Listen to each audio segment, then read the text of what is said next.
Hello everyone, তোমরা সবাই কেমন আছো? আশা করি তোমরা সবাই খুব ভালো আছো আর আমিও অনেক অনেক ভালো আছি। তো আজকে আমি ফাইনালি রেডি হয়ে গেলাম, কারণ আজকে আমি যাব আমার বাপের বাড়ি। তাই আমি, আমার সোনা আর আমার হাজব্যান্ড তিনজনে মিলে আমরা রেডি হয়ে গেছি। আমার তো খুব মজা হচ্ছিলো আর ও খুব মজা করছিল, কারণ কি ও যেহেতু ওর মামা বাড়ি যাবে, কারণ আমার বাপের বাড়ি আর ওর তো মামা বাড়ি হয়, কেউ তার বলে না যে দিদা বাড়ি যাবো, তাই ও খুব আনন্দ করছিল। তারপরে ফাইনালি চলে এলাম লঞ্চ ঘাটে। আর আমার বাড়ি লঞ্চ ঘাট পার হয়ে যেতে হয়, তাই জন্য ওর পাপা ওকে একটু গঙ্গার জল মাথায় ছিটিয়ে দিল। দেওয়ার পরে তারপরে আমরা পৌঁছে গেলাম আমার বাপের বাড়িতে। আর ও খুব আনন্দ করছিল আমার মাকে পেয়ে, মানে ওর দিদাকে পেয়ে।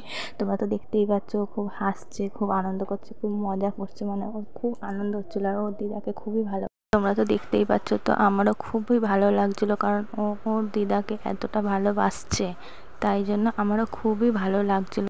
তো তোমরাও বলো ভিডিওটা কেমন লাগলো। ভিডিওটা যদি ভালো লেগে থাকে অবশ্যই like, comment, share and subscribe করে দিও। টাটা।